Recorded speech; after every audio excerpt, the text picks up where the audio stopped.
wabarakatuh. Pada video kali ini, saya dan teman saya akan menjelaskan materi tentang karakteristik pembelajaran tematik, analisis kelebihan dan kekurangan pembelajaran tematik di SD maupun di MI. Adapun yang akan membahas materi itu adalah saya sendiri Indri Sunario Putri, dan teman saya yaitu Rosalinda. Kami berasal dari kelas PGMI 02 tahun 2019.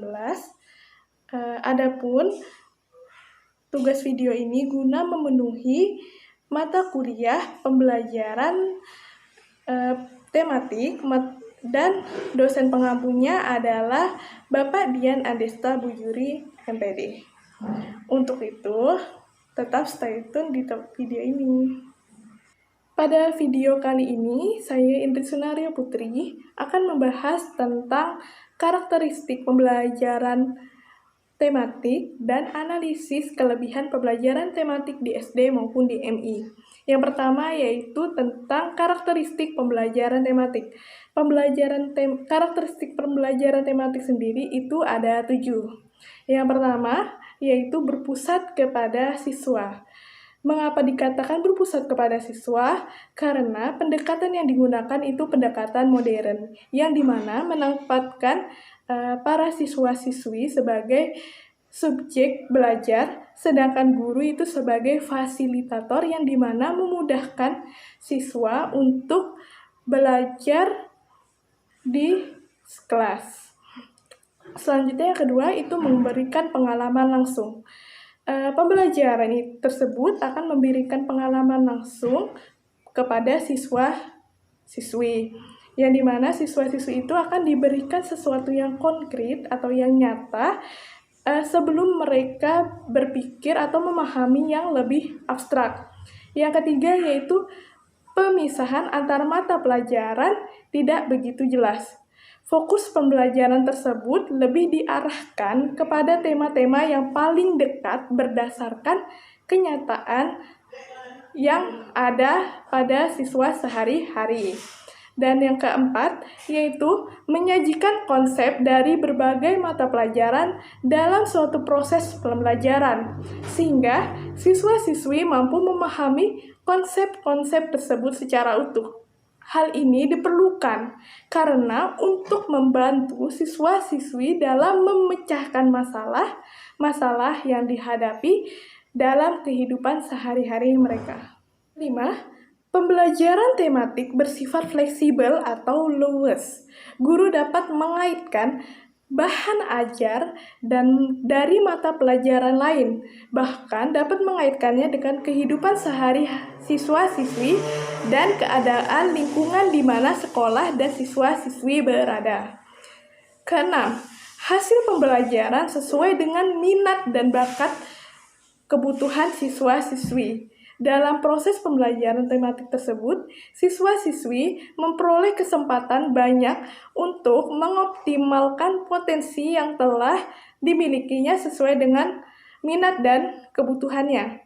Setelah itu, ketujuh, menggunakan prinsip belajar sambil bermain dan menyenangkan, yang dimana di dalam proses pembelajaran tematik tidak menjemukan, membosankan, bahkan dalam suasana bermain yang menyenangkan, mereka dapat memperoleh pengetahuan baru secara utuh yang sangat bermakna. Menurut Depdikbud tahun 1996, karakteristik pembelajaran tematik tersebut meliputi holistik, bermakna, autentik, dan aktif. Yaitu pembelajaran tematik merupakan pembelajaran yang berpusat pada siswa, karena dalam hal ini siswa dituntut aktif dalam mempelajari konsep-konsep dari materi yang diajarkan. Selanjutnya, saya akan membahas tentang analisis kelebihan pembelajaran tematik di SD maupun di MI. Yang pertama yaitu kelebihan pembelajaran tematik ialah bahwa pembelajaran tematik ini menggunakan pendekatan saintifik yang mana belajar dari kehidupan sehari-hari dan juga mencakup banyak pendekatan. Salah satunya yaitu pendekatan konseptual yang mana pendekatannya itu lebih terkonsep, belajarnya lebih beraturan. Selanjutnya, bila dibandingkan dengan pembelajaran kurikulum sebelumnya, yaitu KTSP, di mana itu lebih banyak mengingat, lebih banyak teoritis, lebih banyak menjelaskan. Sedangkan kalau di pembelajaran tematik dengan kurikulum 2013 ini, lebih banyak siswa untuk praktek atau langsung melakukannya secara langsung. Dan pembelajaran tematik ini berpusat kepada siswa atau student center, yang dimana siswanya lah yang lebih aktif daripada gurunya.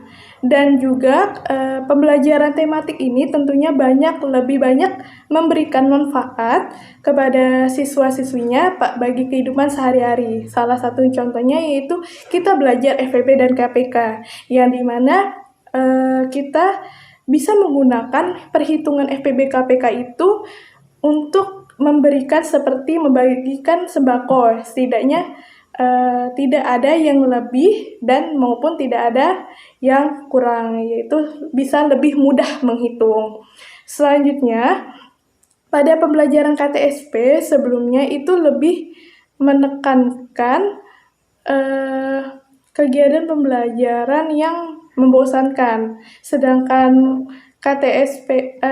pembelajaran tematik ini lebih banyak memberikan kesempatan kepada guru untuk mengembangkan kegiatan pembelajaran yang lebih bermakna dengan menciptakan suasana pembelajaran yang lebih menarik dan menyenangkan.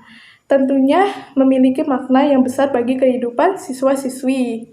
Selanjutnya, menumbuhkan keterampilan berpikir sosial dalam diri siswa, menjanjikan konsep pembelajaran yang nyata, dekat dengan kehidupan siswa.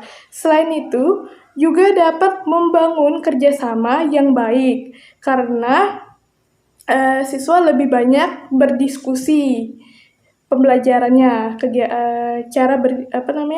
kegiatan pembelajarannya tersebut lebih banyak berdiskusi. Dan juga kerjasama antar guru dan siswa dalam merumuskan kegiatan pembelajarannya, sehingga akan lebih bermakna dan lebih meninggalkan kesan mendalam dalam diri siswa. Sekian penjelasan saya tentang karakteristik pembelajaran tematik dan analisis kelebihan pembelajaran tematik di SD maupun di MI. Apabila ada salah kata, saya mohon maaf. Kepada Allah saya mohon ampun. Materi selanjutnya akan dijelaskan oleh teman saya, yaitu Rosalinda. Terima kasih. Assalamualaikum warahmatullahi wabarakatuh. Perkenalkan, nama saya Rosalinda, NIM 1920201048 dari kelas PGMI 2 angkatan 2019. Baik, di sini saya akan melanjutkan penjelasan materi tentang analisis kekurangan pembelajaran tematik di SD atau MI. Adapun analisis kekurangan pembelajaran tematik dalam penerapannya ada 6, yaitu 1.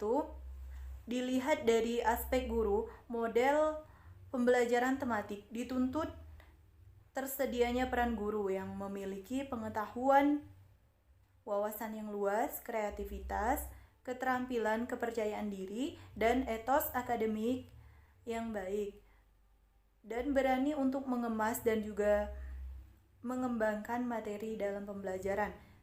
Akibat akademiknya, dalam penerapan pembelajaran tematik, guru dituntut untuk menggali informasi dan pengetahuan yang berkaitan dengan materi yang diajarkan. Salah satunya, strateginya harus membaca literatur atau buku secara mendalam. Nah, tanpa adanya penerapan model pembelajaran tematik seperti ini, maka akan sulit untuk diwujudkan. Yang kedua, dilihat dari aspek peserta didik. Pembelajaran tematik termasuk peluang untuk mengembangkan kreativitas akademik yang menuntut kemampuan belajar peserta didik yang relatif baik dari segi pengetahuan maupun kreativitas. Yang ketiga, dilihat dari aspek sarana dan prasarana serta sumber pembelajaran. Pembelajaran tematik memerlukan bahan bacaan atau sumber informasi yang cukup dan berguna.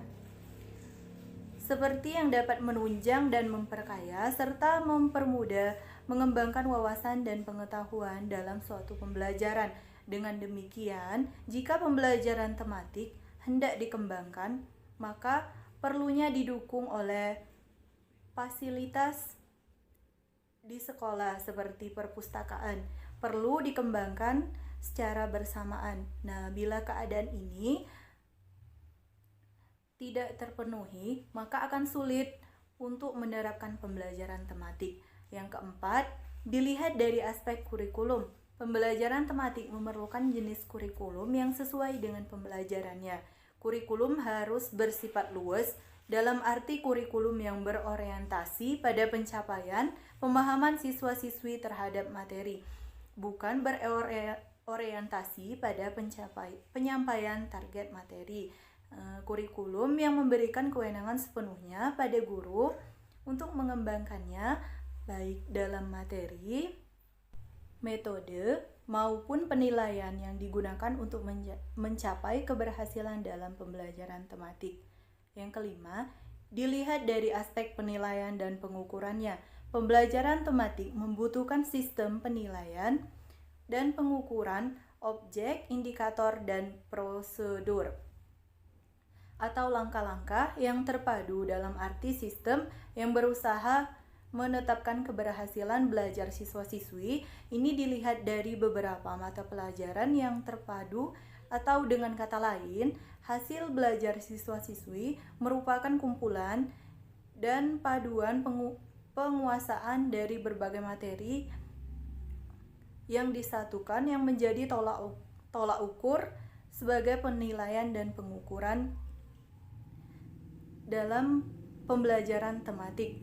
Nah, prosedur pelaksanaan penilaian dan pengukuran yang sistematis juga dituntut melakukan koordinasi dengan guru lain yang mengajarkan beberapa mata pelajaran yang berbeda, supaya bisa secara bersama dalam menerapkan suatu penilaian dan pengukuran yang sesuai dalam pembelajaran tematik.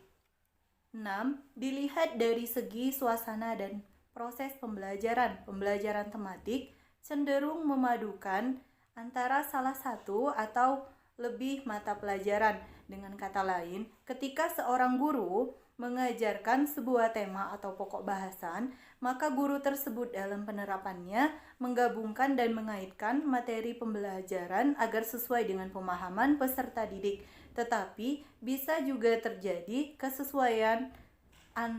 ketidaksesuaian antar materi pembelajaran, sehingga sering terjadi pengabaian terhadap materi atau pokok bahasan pelajaran yang dipadukan.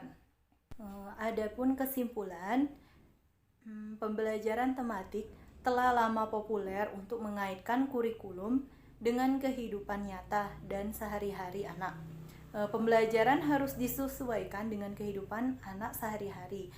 Dalam pengembangan suatu tema, guru memilih topik-topik yang mereka yakini relevan dan menarik bagi anak-anak. Dengan demikian, anak akan belajar melalui konstruksi secara holistik dengan menggabungkan antara informasi satu dengan yang lainnya untuk membentuk konsep-konsep abstrak dan semakin kompleks. Pada analisis kelebihan pembelajaran tematik, bahwa pembelajaran tematik adalah pembelajaran yang menggunakan pendekatan saintifik, belajar dari kehidupan sehari-hari yang mencakup pendekatan yang lainnya, misalnya ialah pendekatan kontekstual atau terkonsep dan pendekatan kontekstual mengaitkan dalam kehidupan dunia nyata. Nah, pada analisis kekurangan yang dilihat dari berbagai aspek, dilihat dari aspek guru. Pembelajaran tematik menuntut tersedianya peran guru yang memiliki pengetahuan dan wawasan yang luas, kreativitas, keterampilan dan kepercayaan diri, dan etos akademik yang baik, dan berani untuk mengemas dan mengembangkan materi. Dilihat dari aspek peserta didik, pembelajaran tematik termasuk memiliki peluang untuk mengembangkan kreativitas akademik yang menuntut kemampuan belajar peserta didik yang relatif baik. Dari aspek sarana dan prasarana serta sumber belajar harus sesuai dengan pembelajaran tematik. Harus sesuai dengan pembelajaran tematik, yaitu kurikulum yang dipakai sekarang, kurikulum 2013. Nah, dalam aspek penilaian dan pengukuran, suatu pembelajaran tematik juga harus diterapkan sesuai dengan prosedur pelaksanaan pembelajaran. Inilah penjelasan materi yang bisa saya sampaikan. Apabila masih terdapat banyak kesalahan dan kekurangan, saya mohon maaf dan kepada Allah saya mohon ampun. Saya akhiri. Wassalamualaikum warahmatullahi wabarakatuh.